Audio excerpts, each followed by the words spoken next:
اگر یہ اس میں بری بھی ہو جائیں عدت کیس میں تو پھر بھی میرا خیال ان کو جیل کے دروازے کھلیں گے نہیں. اس سے یہ ہو گیا کم از کم. ہاں ایگزیکٹلی. ایک اور مقدمہ وہ پنجابی کا محاورہ ہے نا, پنڈا پنڈاری ہے کنہ کا پار ہے, ایک مٹھی چکل ہے دوئی تیار ہے, وہ والی بات ہے. لیکن بہرحال جو بھی ہوگا عدالت میں ہوگا. اور کل سر بڑا اس کا مطلب اہم دن ہونے جا رہا ہے, جمعہ ہے, یہ فیصلہ پھر عدت میں نکاح کا فیصلہ. عدت کیس جو ہے اس کے کئی پہلو ہیں نا, اس کے اخلاقی پہلو بھی ہیں, اس کے قانونی پہلو بھی ہیں. تو پھر اب جو سر خاور مانی کا صاحب ہیں وہ تو اس کو موریلٹی کی طرف ہی لے کے جا رہے ہیں, اخلاقی مطلب یعنی کہ شرعی معاملہ بھی اٹھا رہے ہیں. وہ بھی تو 4 سال کے بعد ہوش آیا نا ان کو, 5 سال کے بعد. ہاں جی, سب کچھ اٹھا کے ہوش میں آئے تو کیا ہوا. تو جب انہوں نے طلاق دے دی تو دے دی. پھر اب وہ کہتے ہیں وہ رجوع کرنے کا حق متاثر ہو گیا. اگر عدت میں دوران عدت شوہر چاہے تو رجوع کر سکتا ہے نا, تو انہوں نے تو رجوع نہیں کیا.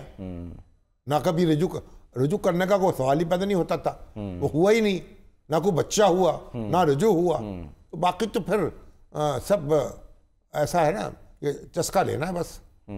اور وہ اس پہ شکوک و شبہات کہ جی یہ اغوا برائے بیان کا کیس ہے. افسوسناک یہ سارا واقعہ ہے. اس کی ڈیٹیل میں جائیں تو شرم آتی ہے. یعنی تفصیلات معلوم کریں آپ تو اس میں بھی کوئی ایسی کوئی یعنی ایسی کوئی بات نہیں ہے کہ جس پہ کوئی فریق فخر کر سکے. میرے سارے فریق جو ہیں ان کو ذرا شرمندہ تو ہونا چاہیے. شامی صاحب جتنے ہم نے عرصہ, مجھے تو نہیں مطلب یاد پڑتا, آپ ظاہر سینئر مجھ سے بہت زیادہ, یہ معاملات اس طرح سے کبھی ٹی وی پہ اخبارات میں ڈسکس ہوئے سر کہ یہ پرسنل ایشوز جو ہیں وہ ڈسکس ہو رہے ہیں؟ تو آپ شوہر تو آپ نہیں نا. اب ایک شوہر اگر اس حد پہ چلا جائے اچھا اور وہ اپنی بیوی کو اس حد تک رگیدنا چاہے یا اپنے جو دوسرے کیا کہ رقیب کو, تو اس کا آپ کیا کر سکتے ہیں. تو مانے کا جو ہے وہ تو کیونکہ شوہر ہے نا. اب تو نہیں ہے نا سر, وہ اب تو نہیں ہے, سابق تو ہے نا. تو بس انہوں نے لیکن بہرحال اب انہوں نے اپنی فیملی کا اپنے بچوں کا خود سوچا. ایک بڑے گھرانے سے تعلق ہے, بڑے ذمہ دار گھرانے سے, پاک پٹن کے. اور ان کے والد جو تھے میاں غلام محمد احمد خان مانے کا, وفاقی وزیر رہے, بڑے سیاسی لیڈر تھے, MNA رہے, متعدد بار منتخب ہوئے, مسلم لیگ نون میں رہے, پیپلز پارٹی میں بھی رہے. تو بہرحال اس فیصلے کی بھی سر بڑے آپ کو لگتا ہے اہم اثرات ہوں گے؟ اثرات ہونے ہیں. ان ذمہ داروں پہ کیا اثرات ہوتے ہیں فیوڈل لارڈس پہ؟ ان کی اپنی دنیا ہے, ہماری اتنی دنیا ہے, بس اپنی دنیا میں مگن رہتے ہیں. یہ سارا جو معاملہ ہے وہ شرمناک ہے. کاش یہ واقعہ اس طریقے سے نہ ہوتا, کاش یہ عدالت میں اس طرح سے معاملہ نہ ہوتا. ہم اس میں کیا کہہ سکتے ہیں؟ جو اس کے فریقین ہیں وہی فیصلہ کر سکتے ہیں, ہم تو کچھ نہیں کر سکتے. ایگزیکٹلی. چلیں سر دیکھتے ہیں کل اہم دن ہے. دوسری طرف سر آج وہ پاکستان بار کاؤنسل نے وہ جو ایک نوٹیفیکیشن آیا تھا حکومت کی طرف سے ISI کو کہ جنہوں نے اجازت دے دی تھی کہ آپ کالز یا فون جو ہے وہ ٹیپ کر لیں, اس کو آج انہوں نے جو ہے وہ چیلنج کر دیا ہے. کل بھی چیلنج ہوا, کل لاہور ہائی کورٹ میں ہوا, آج جو ہے وہ اسلام آباد ہائی کورٹ میں جو چیلنج ہو گیا ہے.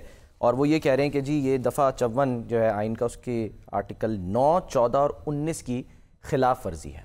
پھر دہشت گردوں کو تو پکڑا نہیں جا سکتا, پھر انٹیلیجنس بیسڈ آپریشن تو ہو ہی نہیں سکتا, ٹھیک ہے نا. ایک مس یوز, میں بار بار عرض کر رہا ہوں, مس یوز نہیں ہونا چاہیے.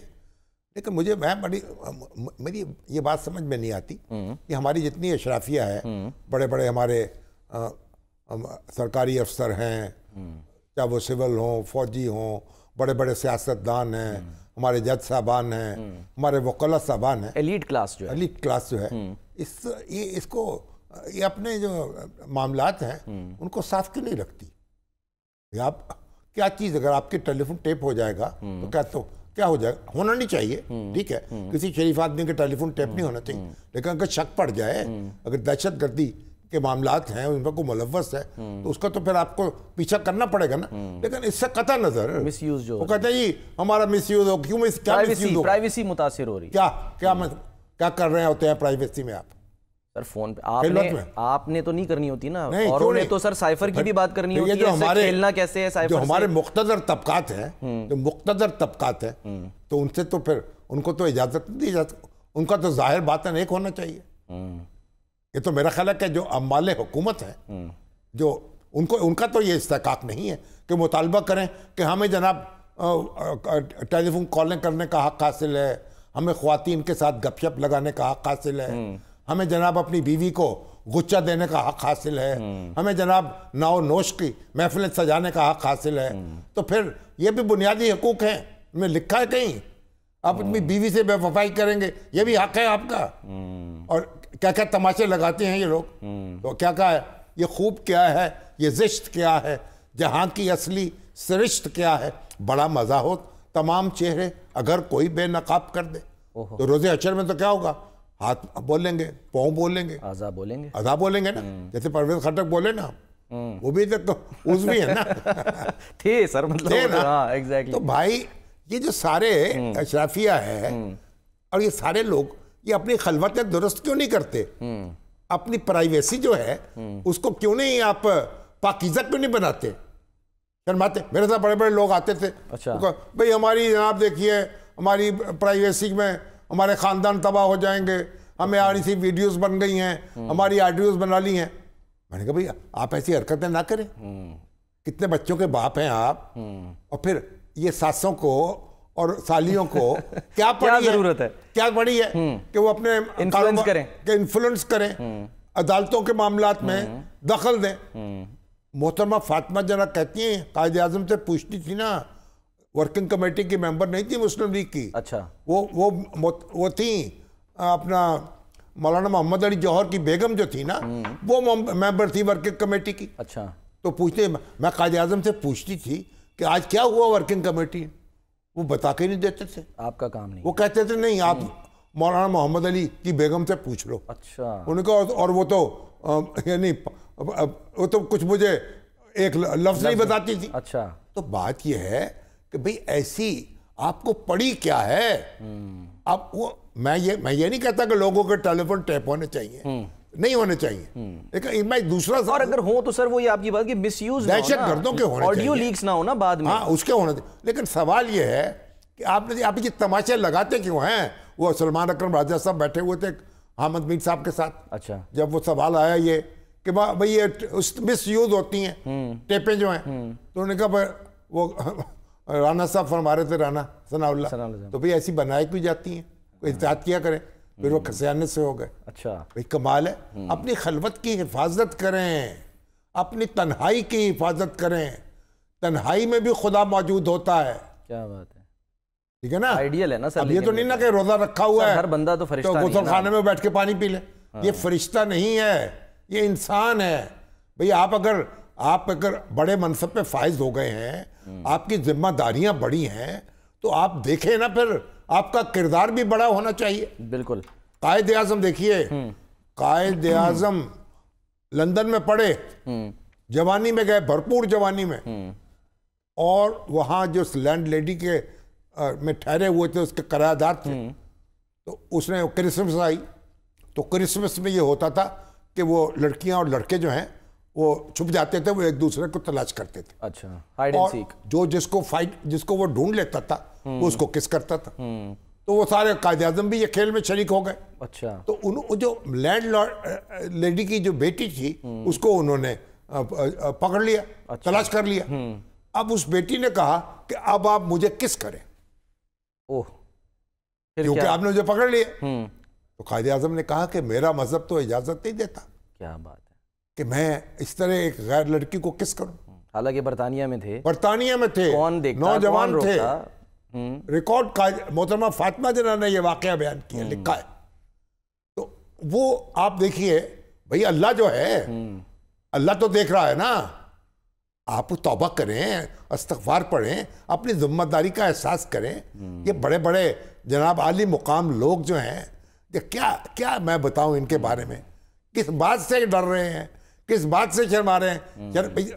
کوئی بات نہیں, اتنا تماشا کیا, کچھ ادھر جا رہا ہے, ادھر جا رہا ہے, بھاگ رہا ہے, وہ وہاں پہ چل جائیں گی, اور جناب ٹیلی فون, وہ تو سارا کچھ تو پہلے ہی ہو رہا ہے غیر قانونی طور پر. اور پہلے ہوا بھی نا سر, وہی جو آڈیو لیکس اتنی آئی تو اس پر بھی تو خوف میں مبتلا ہے نا. تو خوف, باتیں نہ کریں, کوئی ڈسپلن نافذ کر لیں اپنے اوپر. ہر بندہ تو سر قائد اعظم کو شکست دے دیں ان کو. ہر بندہ تو قائد اعظم کو, ہر بندہ بدماش ہوگا کیا, یہ آپ سے توقع رکھتے ہیں. ہر بندہ جو ہے مادر پیدر آزاد ہونا چاہیے, اس کو کوئی ذمہ داری کا احساس نہیں. مجھے زرداری صاحب کہنے لگے ایک دن, کیا کہنے لگے خواتین آتی نا میرے پاس, تو میں تو پہلے آغاز ہی اس بات سے کرتا ہوں, بیٹے کیا حال ہے؟ کوئی بھی ہو، چاہے بیٹی کی عمر کا ہو یا کوئی بھی ہو؟ بیٹے. اچھا، بس بات ہی بیٹی سے شروع ہوتی ہے تاکہ معاملہ ہی ختم ہو جائے. یہ میرے بیٹے کا نام ایان ہے سر. تو ایان ہے آپ کا، ماشاءاللہ آپ کا بیٹا آپ کو مبارک ہو. نہیں میں کچھ اور وہ، لیکن بات یہ ہے کہ آپ کو اپنی حفاظت کرنی ہوتی ہے نا. یہ کیا تماشا ہے بھائی؟ پتہ نہیں کیا طوفان آ جائے گا، کیا قیامت برپا ہو جائے گی. بھائی یہاں تو دہشت گردی کا معاملہ ہے نا. انٹیلیجنس بیسڈ آپریشن کرنے ہیں آپ کو، تعاقب کرنا ہے آپ کو. باقی تو پھر مشتری ہوشیار باش، وہ کہتے ہیں سواری اپنے سامان کی خود حفاظت کرے. یہ بھی تو کام کر لینا. ایگزیکٹلی. اچھا سر آگے بڑھتے ہیں. ایک بڑا اہم معاملہ ہے اور میں وہ یہ نہیں ہے، کہہ رہا کہ ٹیپیں ہونی چاہیے ضرور. ہاں ایسا نہ ہو آپ کا یہ کلپ کاٹ کے پھر جو ہے نا وہ سوشل میڈیا پہ لگ رہا ہو کہ شامی صاحب جو ہیں وہ چاہ رہے ہیں. اتنی پریشانی کیوں ہے میرے بھائیوں، میرے پیارے وکیلوں، میرے پیارے منصفوں، میرے پیارے افسروں، بڑے بڑے تمغے لگانے والوں، بلے سجانے والوں، اتنی کیا پریشانی ہے؟ چلیں سر، پریشانی اس وقت جو ہے نا وہ ہے آٹے کے بحران کو لے کے، کیونکہ ایک بڑا اہم معاملہ ہے. اور وہ حکومت جو ہے وہ اس نے کہا کہ جی وہ تو فلور ملے والے سے بفرے ہوئے ہیں، وہ کہتے ہیں ہم تو ملے بند کر دیں گے. ہاں جی، اب اصل میں یہ تو بند کر دی سر. آج تو ہڑتال رہی نا، کوئی 1500-1600 مل ٹیکس جو ہے نا. اب دیکھیے کہتے ہیں 5% ود ہولڈنگ ٹیکس، 5.5 سر، 5.5%. اب آپ یہ بات نہیں سمجھ رہے یہ لوگ ہمارے کہ یہ جو آٹا ہے نا، یہ فلور مل والے جو ہیں ان کا پروفٹ اس میں بہت کم ہوتا ہے. آٹے کی قیمت ہوتی ہے نا، بالکل، تو قیمت اور پسائی تو الگ الگ ہوتی ہے نا. تو آپ آٹے کی قیمت ہے اگر فرض کر دیں وہ 90%، 85% تو قیمت ہوتی ہے. ٹھیک ہے. تو اگر آپ 5% پورے آٹے کے اوپر ود ہولڈنگ ٹیکس لے لیں گے 5.5%، تو ان کا تو کاروبار گیا نا، ان کا تو کیش فلو متاثر ہو جائے گا. نہیں لیکن انہوں نے تو وہ یہ کہہ رہے ہیں کہ آپ کلیکٹ کریں، دیں ہمیں، لیکن آپ کنزیومر سے کلیکٹ کریں. نہیں جیسے تو پھر قیمت بڑھا دیں. وہی تو کہہ رہے ہیں کہ کیوں نہیں پھر بڑھا دیں؟ حکومت بڑھا دے قیمت آٹے کی. اچھا، اب وہ وصول کر کے اپنے پیسوں سے ان کے پاس جمع کرا دیں گے، پھر سال کے بعد ان کو ملے گا، ان کا کیش فلو متاثر ہو جائے گا. اچھا، ان کی شارٹیج ہوگی ان کے پاس کیش کی. اور پھر آپ دیکھیں نا بڑی رقم بن جاتی ہے گروس کا 5.5%. اس میں تو آٹا کی قیمت پر بھی آ گیا نا معاملہ. بالکل ایسے ہی ہے. تو یہ معاملہ ہے، بڑا اہم معاملہ ہے سر. لیکن یہ اس میں ہمارے پاس وہ ہم نے خلیق ارشد تھا. ایک بریک لیتے ہیں سر. خلیق ارشد صاحب ہمارے ساتھ ہوں گے، ٹھیک ہے نا، ان سے ہم بات کرتے ہیں. ایک بریک کے بعد ہم پھر واپس آتے ہیں.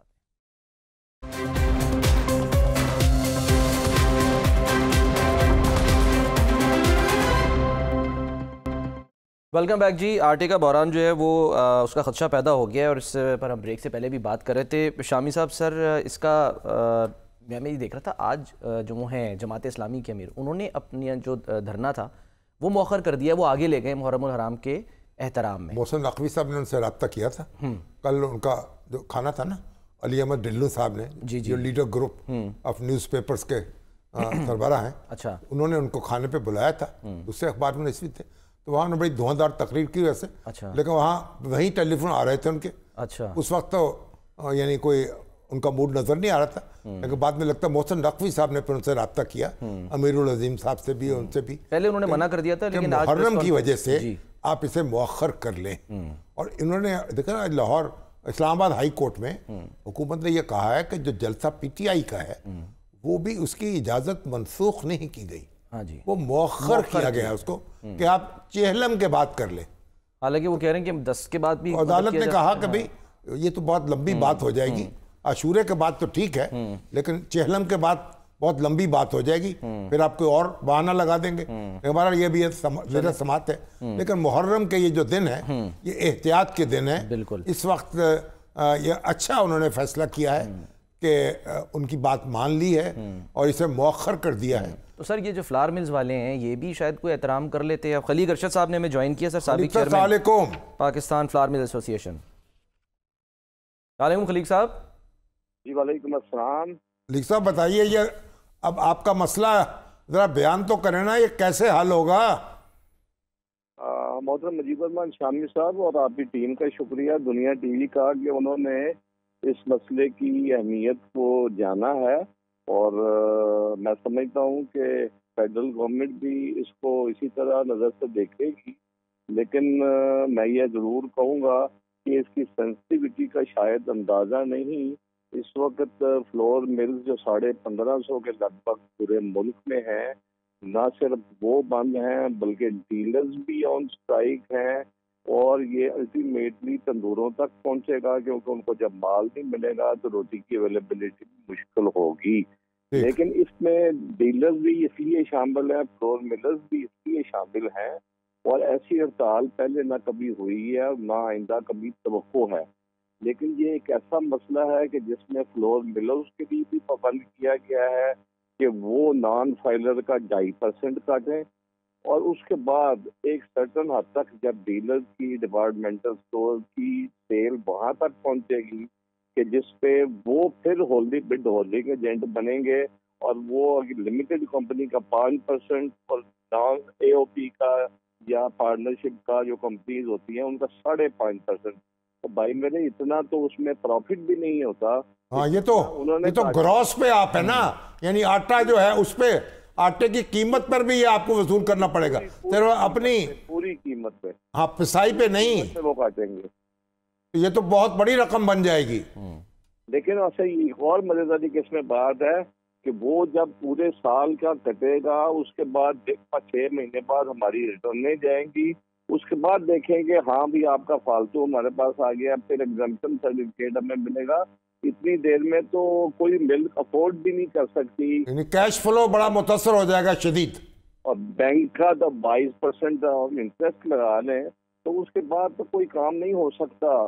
یہ سبری اس قدم، لیکن پنجاب گورنمنٹ نے بہرحال اس حد تک اور کیا ہوا ہے، وہ سینسٹیو ہے زیادہ ریٹ کے بارے میں، انہوں نے ریٹ بھی مقرر کر دیا، یا تو یہ سارا انکارپوریٹ کر لیں اور اس کے لیے تیار ہوں کہ آٹا مہنگا ہوگا تو وہ برداشت ہمیں کرنا ہے، یا دوسری صورت یہ ہے کہ جو عام صاحب حیثیت آدمی ہیں ان کے لیے تو دیں، اور غریب آدمی کے لیے ڈائریکٹ سبسڈی ان کے اکاؤنٹ میں دے دیں، تو پھر کاروبار کو یہ آزاد چھوڑ دیں گے نا، تو پھر معاملہ یہ ہے کہ 1550 ملنے، آپس میں شدید قسم کا کمپٹیشن ہے، ریٹ کبھی بڑھ نہیں سکتا، لیکن ان کی غلط فہمی پتہ نہیں کیا ہوا کہ ہم کنٹرول کر کے ریٹ کو کنٹرول کریں گے، حالانکہ آج سے 6 مہینے پہلے یہ آٹا 2800 سے 3000 روپے تک آیا تھا، کسی حکومت کے زور کے بغیر یہ 1800 روپے پہ، 1400 روپے، 1500، 16، 17 پہ۔ اب جیسے جیسے گندم کنزیوم ہوگی ویسے ویسے ڈرائی ہوگی، تو یہ جو اس وقت بھی اسٹرائک ہے یہ آج سے 5-4 دن اور میرا خیال میں کمفرٹیبل گزر جائیں گے، کیونکہ مال مارکیٹ میں پائپ لائن میں ہوتا ہے، لیکن اس کے بعد اگر یہ چلتا رہا تو شاید اس کا وفاقی حکومت کو نوٹس لینا چاہیے، فوری طور پر اس کا وزیر اعظم کو انٹروین کرنا چاہیے، کیونکہ یہ تو ایف بی آر کا معاملہ ہے۔ لیکن محرم کے دنوں میں کوئی آپ خصوصی کو رعایت دیں گے کہ محرم کے بعد اس کو مؤخر کر دیں؟ یہ شامی صاحب، یہ 6 تاریخ کو فلور مل ایسوسی ایشن کی AGM ہوئی جس میں پاکستان سے 700 ملرز نے شرکت کی تھی، اور اس پہ اسی لیے 6 کو یہ نوٹس ہوا، اور 10-11 تک ہم نے پوری سپلائی دی ہے۔ اس وقت مارکیٹ میں مال ہے، یہ 2-4 دن گزریں گے آسانی سے۔ ہمارا مقصود ہڑتال کرنا یا کوئی کرنا ایسا نہیں ہے، کیونکہ ہم تو اپنے ہی کمپٹیشن میں پڑے ہوئے ہیں، جس کی وجہ سے تو ہم افورڈ نہیں کر سکتے مل بند کریں، ادھر بے روزگاری۔ 6 جولائی سے اس کے بعد سے بات چیت نہیں ہوئی حکومت سے، کوئی بھی کسی نے کچھ ابھی نتیجہ نہیں نکلا نا۔ آج یقیناً CM صاحب کی ڈائریکشن ہوگی، آج بلال یاسین جو ہمارے وزیر خوراک ہیں انہوں نے فیسیلیٹیٹ کیا تھا کہ ایسوسی ایشن کی ایک میٹنگ زوم پہ FBR کے نمائندگان کے ساتھ ہو، لیکن ابھی تک وہ ان سے علاج پوچھ رہے ہیں کہ آپ بتائیے کیا علاج ہو، حالانکہ انہوں نے یہی ہوتا ہے نا اسی اطار کے لوٹے سے دوا لیتے والا مسئلہ، کہ انہوں نے یہ مسئلہ پیدا کیا، وہ یہ ہمارے سے حل مانگ رہے ہیں، حالانکہ علاج ان کے پاس ہے۔ FBR بھی شاید ممکن نہ ہو، تو اس میں گورنمنٹ، فیڈرل گورنمنٹ کی انٹرجن کی ضرورت ہے۔ CM صاحب اور PM صاحب جو ہیں شہباز شریف صاحب آگے کے حوالے سے چلیے امید کی جانی چاہیے کہ اس کا نوٹس لیا جائے گا، اس مسئلے کو حل کیا جائے گا، اور ہمیں بھی